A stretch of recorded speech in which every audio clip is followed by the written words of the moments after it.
Hello students, welcome in my class. Today we are starting exercise 4.6.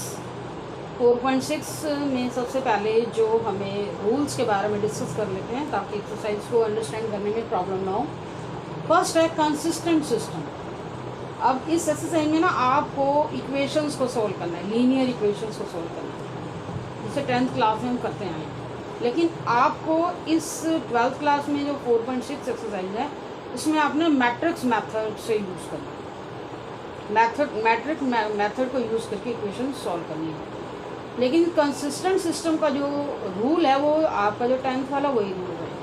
Consistent system क्या होता है? System of equation is said to be consistent if it has one or more solution. हमने पढ़ा हुआ है consistent equation क्या होती हैं। अगर इसके पास कोई यूनिक सोल्यूशन है, वन मीन्स यूनिक सोल्यूशन और मैनी सोल्यूशन होना चाहिए। ओके, अब इनकंसिस्टेंट क्या होता है? System of equation is said to be inconsistent if it has no solution. ये हमारा 10th तक का ही टॉपिक है, हमने 10th क्लास में पढ़ चुके हैं। इनकंसिस्टेंट इक्वेशंस क्या होती है? जिनके पास कोई सॉल्यूशन नहीं होता। अब आपके पास जो 12th क्लास में इक्वेशंस हैं, let us take system of equations a1x b1y c1z is equal to d1, a2x b2y c2z is equal to d2, a3x b3y c3z is equal to d3। इस तरह से हमारे पास 3 इक्वेशंस और 3 variables हैं। 2 variable होगा तो 2 equation होंगे। Clear? 2 वाला भी आगे आएगा, भी मैंने 3 वाले से स्टार्ट कराया। तो इस तरह से जो इक्वेशन होगी इसमें, क्योंकि हमने मैट्रिक्स मेथड को यूज़ करके इक्वेशन को सोल्व करना है, तो आपने मैट्रिक्स बनानी है। सबसे पहले हमने मैट्रिक्स ए बनानी है। मैट्रिक्स ए जो होगी वो कोफिशिएंट की हेल्प से बनेगी, जो एक्स वाई जेड आपके कोफिशिएंट हैं। फर्स्ट रो में आपने क्या लिखना है? फर्स्ट इक्वेशन के कोफिशिएंट्स राइट करना है। सेकंड रो में सेकंड इक्वेशन के कोफिशिएंट राइट करने हैं। थर्ड रो में थर्ड इक्वेशन के कोफिशिएंट्स राइट करने हैं। ये हमारे पास क्या आ गई? 3/3 मैट्रिक्स बन गई। ठीक है, अब आता है एक्स। एक्स क्या होगा? जो आपकी वेरिएबल्स है ना, एक्स वाई जेड, उनको आपने लिखना है। वेरिएबल से रिलेटेड मैट्रिक्स लिखनी है, पर ये ध्यान रखना ये कॉलम वाइज लिखना है, क्योंकि हमने इन दोनों की मल्टीप्लाई करनी है। ए और एक्स की मल्टीप्लाई करनी है। ए एक्स की मल्टीप्लाई करोगे सेम आपके पास वही इक्वेशन आएगी, क्योंकि मल्टीप्लाई में क्या करते हैं? रो बाय कॉलम। फर्स्ट मैट्रिक्स के रो लेते हैं, सेकेंड की कॉलम लेते हैं। इसके बाद है बी मैट्रिक्स आपने लेनी है, जो आपके राइट साइड में कोफिशिएंट्स होंगे उनको लिखना है। The system of equation can be written as ax is equal to B. ये जो सिस्टम ऑफ इक्वेशन है ना, इसे आप ये राइट कर सकते हो। मतलब पहले आप ए मैट्रिक्स लिखो जो हमने लिखी है, इनटू एक्स, इसकी मल्टीप्लाई करोगे सेम आपके पास ये कॉन्सेप्ट आएगा, इज इक्वल टू बी जो आपकी कॉन्स्टेंट है। अब हमें मल्टीप्लाई तो नहीं करके दिखाना, हमने सिर्फ समझना है कि वही चीज़ ही है। इसको हमने ऐसे क्यों लिखा, ऐसे नहीं लिखा, इसको मल्टीप्लाई करोगे हमारे पास वही सेम इक्वेशंस आ जाएंगी। ठीक है, बस आपने अब आपने क्वेश्चंस को सोल्व करनी, ये पैटर्न फॉलो करना है। अब आता है case 1। If A is non singular matrix. Non singular matrix क्या होती हैं? Determinant of A not equal to 0 होना चाहिए, then its inverse exist and it has unique solution. अगर हमारी ए नॉन सिंगुलर मैट्रिक्स है, इसका इन्वर्स एग्जिस्ट करेगा and it has unique solution. Solution is given by, solution आपने कैसे निकालना? सबसे पहले तो चेक करना है सोल्यूशन कैसा है। तो आपने क्या, अगर आपकी मैट्रिक्स नॉन सिंगुलर मैट्रिक्स है तो क्या होगा? इसके पास यूनिक सोल्यूशन होगा। ठीक है, और सोल्यूशन कैसे आएगा वो देखोगे। A X is equal to B, pre multiplying करोगे इसको ए इनवर्स से। ये कॉन्सेप्ट तब यूज़ करना है जब आपको इक्वेशन सोल्व करनी है।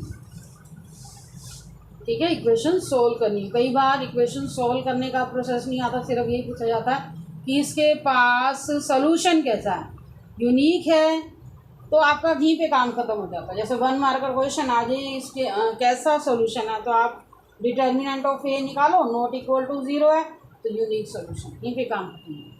ये आगे का स्टेप है जो आपको आगे क्वेश्चन सॉल्व करना हो, मतलब सोल्यूशन निकालनी हो, it means X Y Z की वैल्यू निकालनी हो, तब हम ये स्टेप फॉलो करेंगे। Pre multiply by A inverse into a into x is equal to a inverse b। अब ए इनवर्स को ए से मल्टीप्लाई करोगे, आइडेंटिटी मैट्रिक्स हो गया इज इक्वल टू एक्स। ये ए इनवर्स आगे ही रखना है, प्री लिखा है तो दोनों साइड प्री ही होना चाहिए इनवर्स। तो आइडेंटिटी मैट्रिक्स को एक्स से मल्टीप्लाई करोगे, एक्स ही आएगा, X is equal to A inverse. This method of solving system of equation is known as matrix method. अब आता है case 2। If A is singular matrix then determinant of A is equal to 0। अगर A कोई singular matrix है, determinant of A क्या है, 0 है। In this case we calculate adjoint A into B.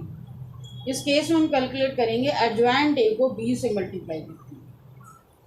If adjoint A into B not equal to 0 आता है, देखो ये ध्यान रखना है, ये इसमें दो केस अराइज होते हैं। कब? जब आपका सिंगुलर मैट्रिक्स आएगा, means determinant of A is equal to 0, तब आपको क्या करना है, एडजॉइंट ए इंटू बी निकालना है। If adjoint A into B not equal to 0 आया, then system of equation does not exist and system of equation is called inconsistent. मतलब इसके पास कोई सोल्यूशन नहीं होगा और वो इनकंसिस्टेंट होगा। सेकेंड है, if determinant of A is equal to 0 and adjoint A into B is equal to 0 आ जाएगा, देन सिस्टम इज कंसिस्टेंट है और विद इनफाइनाइटली मैनी सोल्यूशन, और इसके मैनी सोल्यूशन होंगे। जब कंसिस्टेंट है, देखो यूनिक सोल्यूशन में तो नॉन सिंगुलर होना चाहिए, ठीक है, लेकिन जब आपके पास determinant of A is equal to 0 आया और एडजॉइंट ए इंटू बी की वैल्यू आप निकालोगे 0 की इक्वल आ गई, तो सिस्टम ऑफ इक्वेशन के पास मैनी सोल्यूशन होंगे। अब हम आते हैं एक्सरसाइज पे। 4.6 एक्सरसाइज का फर्स्ट क्वेश्चन है। 1 to 6 क्वेश्चन में आपको क्या करना है, ओनली कंसिस्टेंसी चेक करनी है। 1 to 6 क्वेश्चन में ओनली कंसिस्टेंसी चेक करनी है। तो फर्स्ट क्वेश्चन है मेरा, examine the consistency x plus 2y is equal to 2, 2x plus 3y is equal to 2। तो सबसे पहले ना मैंने इसी इक्वेशन को ऐसे कैसे लिख दिया, देखो इसके कोएफिशिएंट लिखे। जैसे मैंने पहले वाले क्वेश्चन में ए एक्स अलग अलग लिखा था। ए हम कैसे बनाते हैं, कोएफिशिएंट वाली मैट्रिक्स, फर्स्ट रो में कोएफिशिएंट क्या 1 2, फर्स्ट रो बन गई। सेकंड रो ये ए है, सेकंड वेरिएबल वाली जो एक्स वाई वाली, उसको वर्टिकली लिखना, आपने कॉलम में लिखना X Y is equal to B.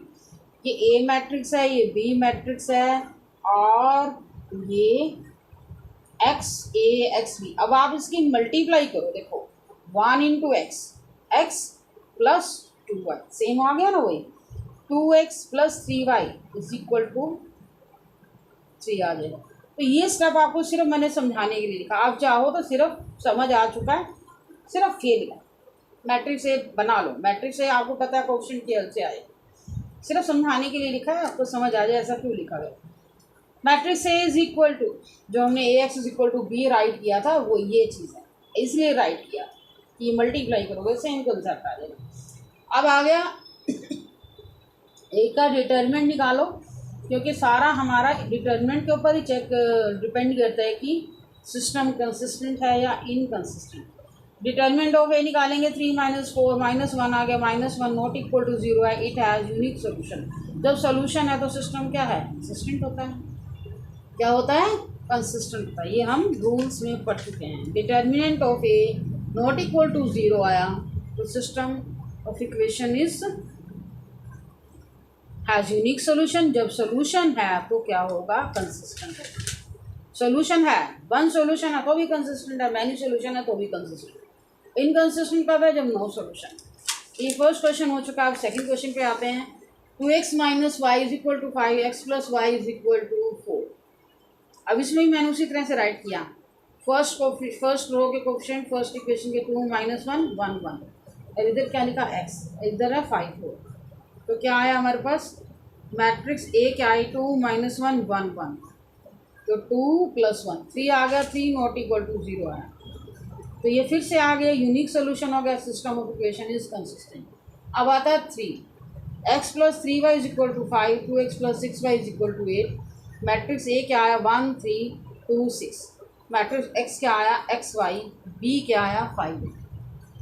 अब ए का डिटर्मिनेंट निकालो, क्या आएगा, 6 - 6 0 आ गया। अब देखो यहाँ सोचने वाला केस आ जाता है। अब तक तो दोनों केसेस में determinant of A not equal to 0 आया। जब नॉट इक्वल आया, यूनिक सोल्यूशन आया गया तो consistent.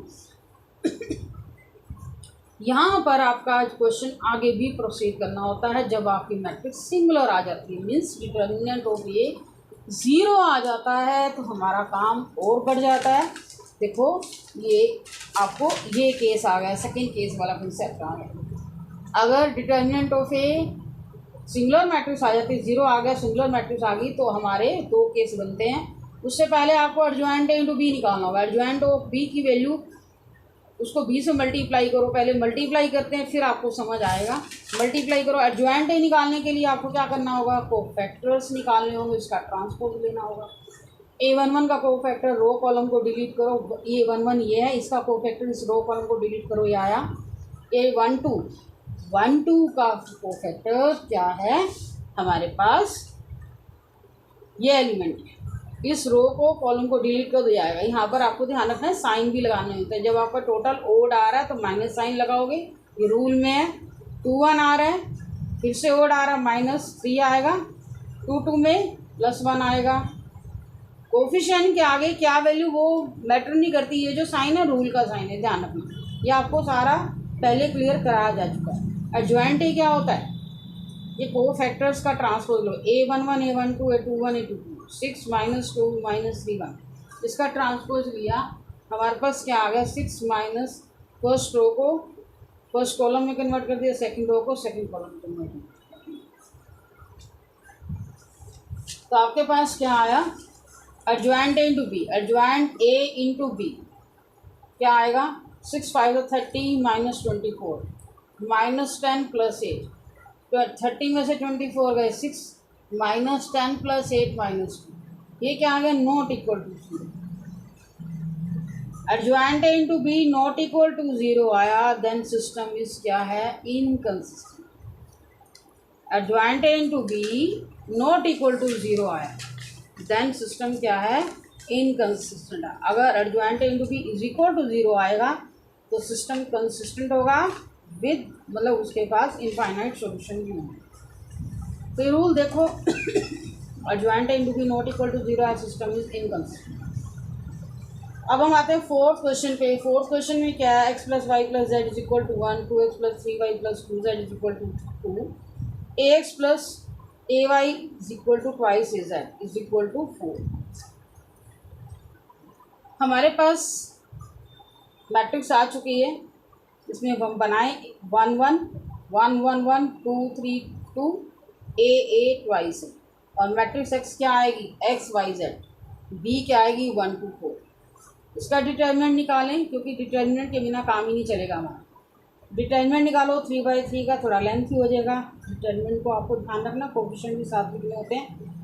6a - 2a -1 4a - 2a +1 2a - 3a। 6a - 2a कितना है, 4a, 1 × 4a 4a -1 4a - 2a 2a +1 3a - 2a -a 4a - 2a -a 4a - 3a = a क्या है, नॉट इक्वल टू 0। तो determinant of A not equal to 0 आया, system is consistent. Not equal to 0 आया plus consistent है, ये question यही खत्म हो गया। इज इक्वल टू 0 आता है तो आगे काम हमारा बढ़ जाए। फिफ्थ क्वेश्चन पे आते हैं। फिफ्थ क्वेश्चन में हमारी इक्वेशंस क्या है, 3x - y - 2z = 2, 2y - z = -1, 3x - 5y = 3। ए मैट्रिक्स क्या है, 3 -1 -2 0, एक्स का ऑप्शन क्या है, 0 2 -1 3 5 -5 0। डिटर्मिनेंट ऑफ ए क्या आएगा, 3 × 0 -5 -1, ये रूल का होता है, -1 कोफिशिएंट है, 0 -3 लिखोगे। -3 देखो वैसे रूल में आएगा, इनकी प्रोडक्ट भी माइनस में आ रही है इसलिए प्लस हो गया। -2 0 -6 -15 +3 +12 12 + 3 15 -15 + 15 0 आ गई। तो हम क्या करेंगे, एडजॉइंट ए निकालेंगे। एडजॉइंट ए निकालने के लिए हम क्या करते हैं, डिटर्मिनेंट ऑफ ए 0 आ गया तो एडजॉइंट ए इंटू बी करना पड़ेगा ना। एडजॉइंट ए के लिए पहले कोफैक्टर्स निकालेंगे, A11, ये कोफैक्टर्स आपको अच्छे से आ गए होंगे क्योंकि लास्ट साइड में हम पूरा यही कॉन्सेप्ट सॉल्व कर चुके हैं, अच्छे से समझ चुके हैं। A11 क्या आएगा, देखो A11 में तो यही आपके एलिमेंट आएंगे, इनको छोड़ दो बाहर वाले क्वेश्चन को। 0 -5 आएगा, 3 आएगा, -6 आएगा, क्योंकि इनमें यही लेते हैं ना, माइनस को -1 की रेज़ पावर से मल्टीप्लाई किया जाता है। A21 में क्या आएगा, 21। इस एलिमेंट को लेना है, इस रो को कॉलम को डिलीट कर दो, 0 + -10 माइनस आएगा। A22 इस रो को कॉलम को डिलीट कर दो, 0 -6 + 6 हो जाएगा। A23 माइनस साइन आएगा आगे, -15 + 3। A31 क्या आएगा, 1 + 4। A32 माइनस A32 ये एलिमेंट है हमारा, ये हो गई -3 -0। A33 6 -0। 31 कितना आया, 5 3 6। एडजॉइंट ए कितना आया, A11 -5 -3 -6 2 1 10 6 2 3 5 3 6। इसका ट्रांसपोज ले लेते हैं, तो हमारे पास क्या आ गया, एडजॉइंट ए आ गया। -5 10 5 -3, देखो फर्स्ट रो को फर्स्ट कॉलम में, सेकंड रो को सेकंड कॉलम में, थर्ड रो को थर्ड कॉलम में। अब नेक्स्ट स्टेप आता है एडजॉइंट ए को बी से मल्टीप्लाई करना। एडजॉइंट ए को बी से मल्टीप्लाई कर लेते हैं। फर्स्ट रो को फर्स्ट कॉलम से किया, -10 + 15 -6 + 9 -12 + 18। ठीक है, अब इसे सॉल्व करोगे, -20 + 15 -5 आएगा, -12 + 9 -3 आएगा, -24 + 18 -6 आएगा, not equal to 0। Adjoint A into B not equal to 0, are system of equation is inconsistent, it means no solution. अब आता है 6th क्वेश्चन।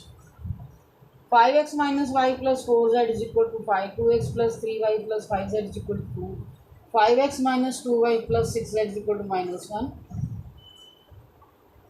तो मैट्रिक्स ए आ गई, 5 -1 4 2 3 5 5 -2।